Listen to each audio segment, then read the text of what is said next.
আসসালামু আলাইকুম। আমি মোহাম্মদ রেজাল হলাদার আপনাদের সাথে আছি। নরসিংদীতে চাঁদাবাজির প্রতিবাদ করায় সাংবাদিকদের ওপর হামলা, আহত 12, আটক 2। এই দেশের স্বাধীনতার প্রায় 56 বছর হয়ে গেছে, কিন্তু এই দেশের দুর্নীতি, খারাপ কাজ, কালো বাজারি, তারপর চাঁদাবাজি, ঘুষ এখনও কমেনি। কারণ কি? কারণ মানুষের মানসিক পরিবর্তন না হলে, যতদিন পর্যন্ত না হবে ততদিন পর্যন্ত এই দেশের চাঁদাবাজি এবং ঘুষ এবং অন্যায় কাজ কমবে না। আর এই কমানোর জন্য আপনাদের মনে করেন কোন সরকার দরকার জানেন?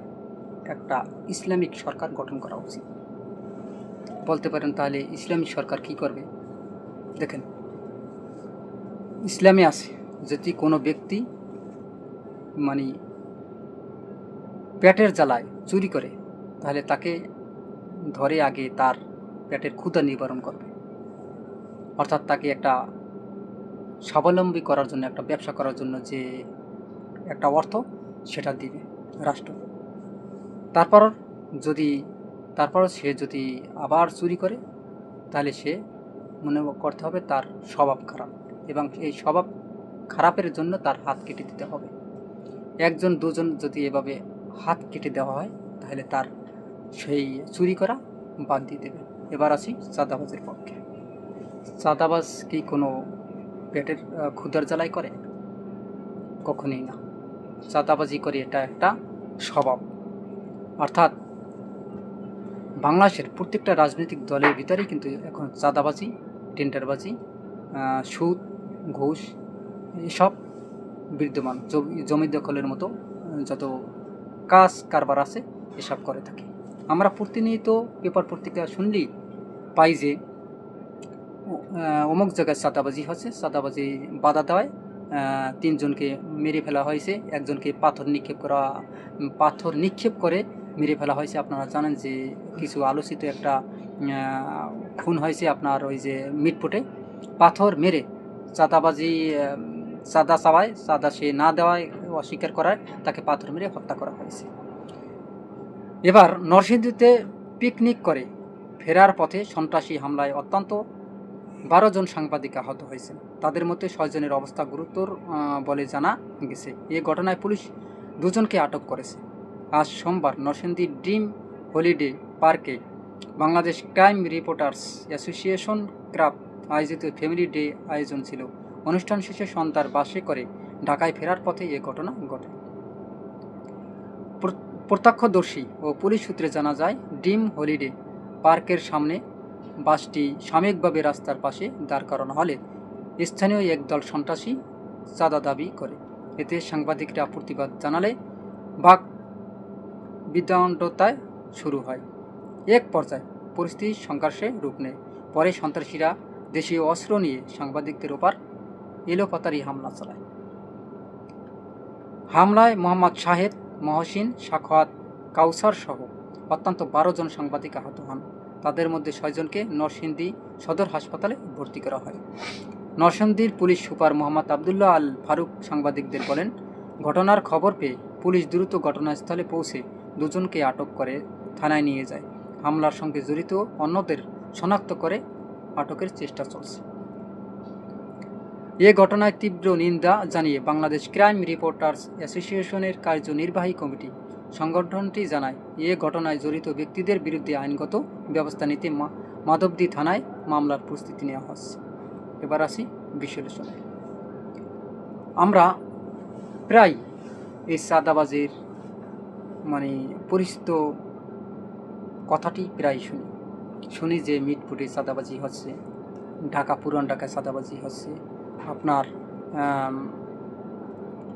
সেগুন বাগিচায় চাঁদাবাজি হচ্ছে, আপনার পুস্তকালয় চাঁদাবাজি হচ্ছে।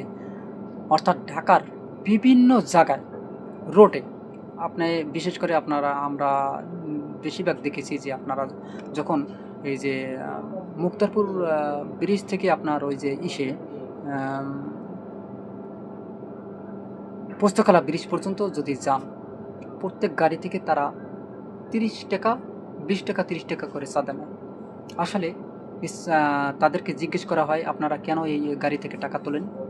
তখন বলে, এটা রোড পারমিটের জন্য আমরা রোডের একটা লিস্ট নিয়েছি, আমরা এই জন্য মানে সিটি কর্পোরেশনের উন্নয়নের জন্য আমরা 20 টাকা করে চাঁদা নেই।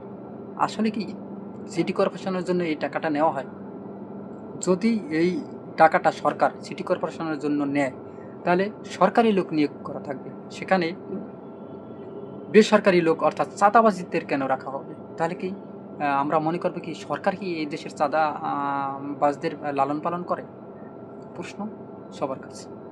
আসলে যারাই এই চাঁদাবাজি করে তারাই কোনো না কোনো রাজনৈতিকদের সাথে জড়িত, এবং বড় বড় যে রাঘব বোয়াল আছে তারা সবসময় চাঁদাবাজিদের আশ্রয় প্রশ্রয় দিয়ে তাদেরকে লালন পালন করে, তাদের সকল সমস্যা সমাধান করে দেয়।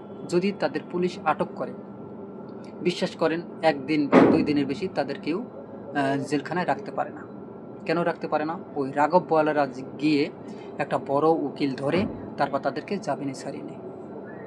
আচ্ছা, একজন চাঁদাবাজি যদি 2 দিনের বেশি না থাকে, অর্থাৎ বাংলাদেশের আইন যদি এতটা ভঙ্গুর হয়ে যায়, তাহলে সে দেশের দুর্নীতি কীভাবে কমবে? প্রশ্ন সবার কাছে। আমি মনে করি প্রত্যেকটা রাজনীতিবিদদের কাছে আমার একটাই প্রশ্ন, এই দেশে আপনারা দুর্নীতি কখনো কমাতে পারবেন? যদি পেরে থাকেন, তাহলে এই দেশের সবার আগে আপনাদের একটা 2-3টা কাজ করবেন। 1, সবাইকে সৎ থাকার আহ্বান জানাবেন। 2, যারা ঘুষ খাবে তাদেরকে চাকরি থেকে বহিষ্কার করবেন। 3, এই দেশের কোনো প্রান্তেই কেউ কোনো চাঁদা তুলতে পারবে না। যারা চাঁদা তুলবে তাদের সর্বনিম্ন শাস্তি দেবেন 10 বছর কারাদণ্ড। দেখবেন এই দেশের সমস্ত চাঁদাবাজ, তারপর ঘুষখোর সব বিলীন হয়ে যাবে। আসলে মানুষের এই পেশাটা তৈরি করেছে কারা জানান? বড় বড় যারা রাজনীতিবিদ আছেন তারা তৈরি করেছেন। কীভাবে? সবাই না, ভালো রাজনীতিবিদরা আছেন তারা কিন্তু চাঁদার সাথে জড়িত থাকেন না, তারা দেশ সেবায় নিয়োজিত থাকেন। এবং যারা খারাপ প্রকৃতির লোক আছেন, রাজনীতি করেন, যাদের মন মাইন্ডটি রয়েছে খারাপ এবং নেগেটিভ, তারা কিন্তু এই চাঁদাবাজদের, ঘুষখোরদের লালন পালন করেন। তাদের এই ঘুষের টাকা তাদের পকেটে যায়, এই চাঁদাবাজির টাকা তাদের পকেটে যায়, এবং তারা পৃষ্ঠপোষকতা করে। দেখা গেছে একজন চাঁদাবাজিকে ধরলো, পরের 1 দিন 2 দিন পর বড় উকিল ধরে তাদেরকে ছাড়িয়ে আনলো। এখন দেখা গেছে যদি কেউ চাঁদাবাজি করে তাকে মানে পুলিশে ধরা পড়ে, সে তো মনে করে আমি তো 2 দিন পর 1 দিন পর আমি জেল থেকে ছাড়া পাচ্ছি, তাহলে তো আমরা চাঁদাবাজি করলে সমস্যা কোথায়? আমরা চাঁদাবাজি করে দেখা যায় দৈনিক আমি ইনকাম করতে পারবো 5,000 টাকা, সেখানে হয়তো বা আমি ইনকাম করে কখনো আমি 5,000 টাকা ইনকাম করতে পারবো না চাকরি করলে, তাহলে আমি চাঁদাবাজি করব? প্রশ্ন তো এটাই হয়। সুপ্রিয় দর্শক, আমরা মনে করি প্রত্যেকটা প্রান্তে বাংলাদেশের যারা রাজনীতিবিদ আছেন তাদের মন মাইন্ড চেঞ্জ করে এই চাঁদাবাজদের রুখে দিতে হবে, এবং যারা দুর্নীতি করবে তাদের রুখতে হবে। তা না হলে এই সমাজের, এই দেশের কোনো পরিবর্তন আসবে না। তবে হ্যাঁ, এই পরিবর্তন আসবে তখনই যদি কোনো ভালো কোনো নেতাকে আপনি নির্বাচিত করেন, তাহলে দেখবেন এই দেশের সকল দুর্নীতি বন্ধ হয়ে যাবে, চাঁদাবাজি বন্ধ হয়ে যাবে, সকল যত খারাপ কুকর্ম আছে সব কিছু বন্ধ হবে। এর আগে এই দেশের কোনো কিছু বন্ধ হবে না। প্রায় 56 বছর ধরে এই দেশের একই পর্যায়ে আমরা দেখতেছি চাঁদাবাজি, টেন্ডারবাজি, ঘুষখোর, সুদখোর সব কিছুর সাথে জড়িত আছে প্রতিনিয়ত। তবে এর বন্ধের উপায় একটাই, সৎ নেতাকে নির্বাচিত করা এবং সৎ সরকারকে বাংলাদেশে নির্বাচিত করে সরকার সংসদে পাঠানো, এর আর কোনো উপায় নেই। সুপ্রিয় দর্শক, আপনারা কি মনে করেন? তবে নরসিংদীতে ঘটে যাওয়া যে চাঁদাবাজদের হাতে সাংবাদিকদের যে ঘটনা ঘটেছে সেটা আসলে অত্যন্ত দুঃখজনক। কারণ প্রত্যক্ষদর্শীরা তারা জানিয়েছেন যে পিকনিক করে ফেরার পথে সন্ত্রাসী হামলায় অত্যন্ত 12 জন সাংবাদিক আহত হয়েছেন। তাদের মধ্যে 6 জনের অবস্থা অনেক গুরুতর জানা গেছে। এই ঘটনায় পুলিশ 2 জনকে যদিও আটক করেছে, এবং বাকি আর যারা আছে তাদেরকে আটকের চেষ্টা চলতেছে। তবে অনুষ্ঠান শেষে সন্ধ্যায় বাসে করে ঢাকায় ফেরার পথে এই ঘটনা ঘটে।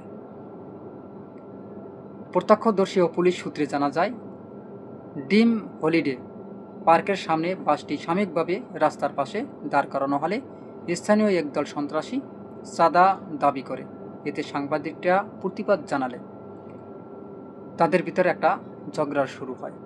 এক পর্যায়ে পরিস্থিতি সংঘর্ষে রূপ নেয়। পরে সন্ত্রাসীরা দেশীয় অস্ত্র নিয়ে সাংবাদিকদের উপরে হামলা চালায়। হামলায় মোহাম্মদ শাহেদ ও মহসিন সাখাওয়াত কাউসার সহ অত্যন্ত 12 জন সাংবাদিক আহত হন। তাদের মধ্যে 6 জনকে নরসিংদী সদর হাসপাতালে ভর্তি করা হয়েছে। তবে তাদের আশঙ্কাজনক অবস্থায় হাসপাতালে ভর্তি করা হয়।